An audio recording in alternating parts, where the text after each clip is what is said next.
So the last three modules, really 3.5 modules, we've been talking about vertical systems. So we talked about the autonomic system and the somatosensory system and the motor systems, and those are all considered to be vertical systems because we're going back and forth between the periphery and the central nervous system. We're now going to move into the last area of the book, which is regions. So here's where we're going to start to see some not necessarily repeated information, but some reinforced information about what we have already discussed. So when we're talking about the peripheral region, we're going to hear about somatosensory things. We're going to hear about motor things. We're going to hear about autonomic nerves. But we're discussing it in the area of the region. So in this module, we're going to talk about the peripheral region in Chapter 17 and then the spinal region in Chapter 18. So for this part of the lecture, the learning objectives are to be able to define endoneurium, perineurium, epineurium, and fascicles, and these are parts of the nerve bundles.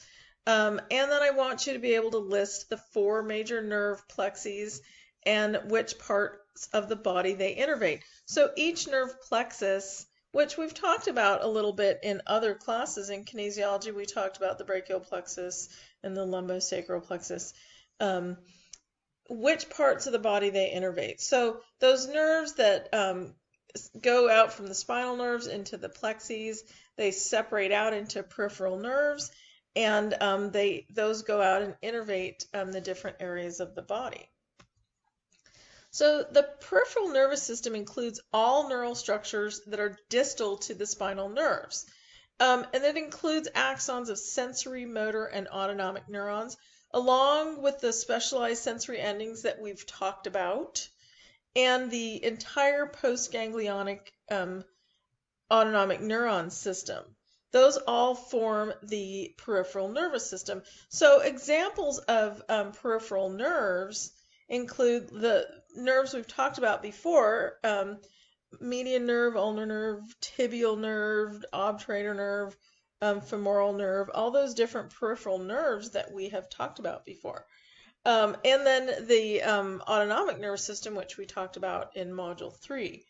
So all of the nervous system structures that are enclosed by bone are considered part of the central nervous system. So that includes nerve roots, dorsal root ganglia, spinal nerves, because they're enclosed in the spinal cord or in the vertebrae. They are considered to be within the spinal region, which is part of the central nervous system. So in this picture, the little dotted line sort of indicates everything to the left of the dotted line is peripheral, everything to the right of the dotted line is central. And in this particular picture, everything to the right of the dotted line is in the spinal region of the central nervous system. So distal to the spinal nerves, let's go back to that picture there. So you see the spinal nerves, and distal to the spinal nerve, the groups of axons split into posterior and anterior rami. Ramus means arm, so you have posterior and anterior arms. Axons in the posterior rami innervate the paravertebral muscles, posterior parts of the vertebrae, and the overlying cutaneous areas. Axons in the anterior rami innervate the skeletal, muscular, and cutaneous areas of the limbs and the anterior and lateral trunk. So you can think of it, posterior is the posterior trunk, anterior is the anterior trunk, and then those individual little areas. Peripheral nerve lesions produce signs and symptoms in a peripheral nerve distribution. So if you have a lesion of the peripheral nerve, you're going to have signs and symptoms in that peripheral nerve distribution rather than in a dermatomal distribution. Spinal region lesions, which we'll talk about in Chapter 18, produce signs and symptoms in a myotomal or a dermatomal distribution. So that's one of the ways that you can do differential diagnosis is Is it a peripheral nerve distribution or is it a dermatomal distribution? So peripheral nerves consist of parallel bundles of axons surrounded by 3 connective tissue sheaths. So the endoneurium separates individual axons. So each individual axon has endoneurium around it, its connective tissue. So all the axons that we've talked about up until now, they're each surrounded by endoneurium. Perineurium surrounds bundles of axons, which are called fascicles. So we have bundles of different axons all bundled together. The epineurium encloses the entire nerve trunk. So somatic peripheral nerves are usually mixed, and they consist of sensory, autonomic, and motor axons. So when we see a nerve in the body, it is not just an A delta fiber, an A beta fiber, or something like that. It's a bundle of nerves, including sensory, motor, and autonomic axons. Okay, so the upper picture is the diagram from the book. The lower picture is an electron micrograph, and you can see the bundles of the fascicles and the axons within the nerve trunk, which is pretty cool, right? And you can also see the connective tissue sheaths. So this is a myelin stain, and so myelin shows up black. So those little black rings, that's the myelin around the axons. So peripheral nerves innervate either the viscera or somatic structures. Somatic peripheral nerves are usually mixed, including sensory, autonomic, and motor. And cutaneous branches supply the skin and subcutaneous tissues. Muscular branches supply the muscles, tendons, and joints. Peripheral axons are classified according to the speed of conduction and diameter, just like we talked about in the somatosensory chapter. So those same classifications still apply. Nerve plexes are junctions of anterior rami that then differentiate out into the individual nerves. So there are 4 main nerve plexes in the body: cervical, brachial, lumbar, and sacral, and we'll discuss each one individually. So the cervical plexus provides cutaneous sensory information from the posterior scalp to the clavicle, and it innervates the anterior neck muscles and the diaphragm. Hugely important. The phrenic nerve trunk is probably the most important nerve trunk in the cervical plexus, because if we don't have that, we can't breathe. So you can think of the cranial nerves, which we'll talk about in a later chapter, as the somatic nervous system for the head, basically, for the cranium, if you want to think of it that way. But the cervical plexus provides the cutaneous and sensory information for the posterior scalp down to the clavicle and the anterior neck muscles. So all the other stuff on the face and head is innervated by the cranial nerves. So the cervical plexus arises from the anterior rami of spinal nerve roots C1 through C4, and it lies deep to the sternocleidomastoid muscle. So that's one of the reasons why you don't really want to put a lot of pressure on the SCM, because there are delicate structures underneath there, arteries and nerve plexus, and it's just not a comfortable place where you can put a lot of pressure.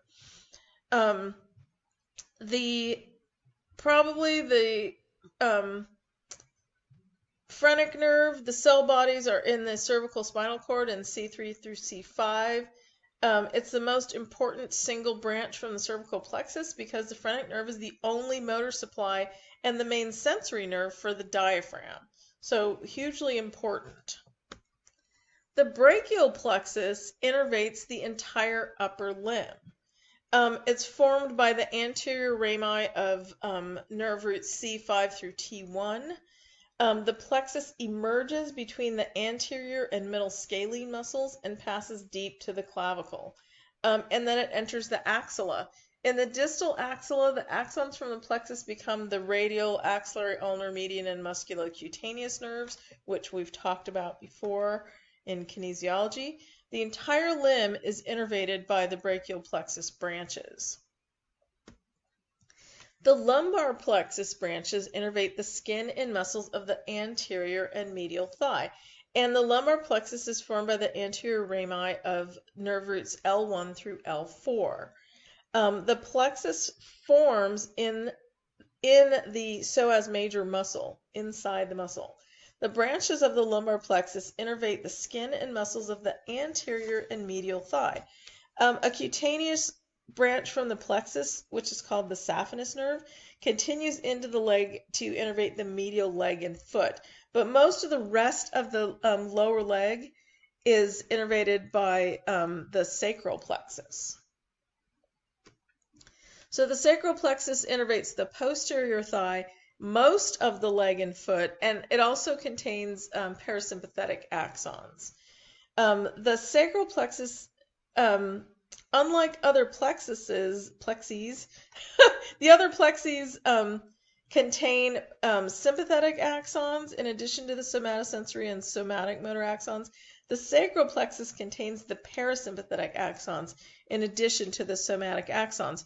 So we just briefly went over in the autonomic nervous system chapter that the sympathetic is considered the thoracolumbar flow, and the sacral is the craniosacral flow, because that's where the axons from the parasympathetic nervous system live.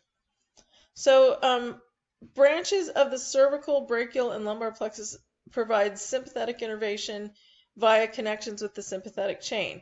And then the sacral plexus contains the parasympathetic axons.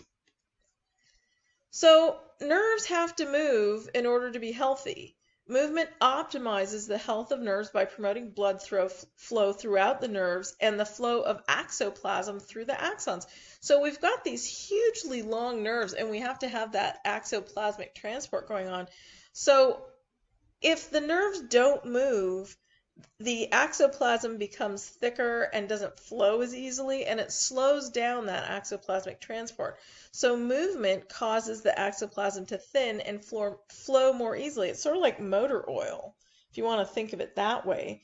So the fascicles glide within the nerves, and the nerves glide relative to other structures to help maintain adequate blood supply to the nerves and keep the axoplasm mobile. And the connective tissues support the changes in lengths during movements.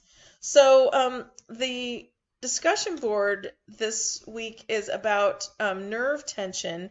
There are a bunch of videos in the module about nerve tension positions, and I want you to think about some functional positions which cause tension on different nerves and will cause you to potentially have nerve symptoms like tingling or numbness.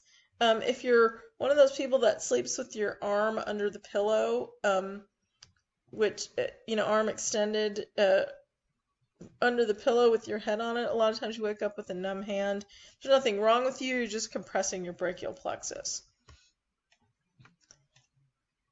So we talked about this a little bit in the motor chapter. At the neuromuscular junction, motor axons synapse with muscle fibers. And unlike neuron-to-neuron synapses, no summation of action potentials is required to depolarize the postsynaptic membrane, which is the muscle. In a normal motor unit, every depolarization of the motor axon releases sufficient acetylcholine to initiate action potentials in the innervated muscle fibers. So that's a good thing, because you don't have to have all that excess neural input. You only need the input from that alpha motor neuron in order to initiate action potentials in the muscle fibers.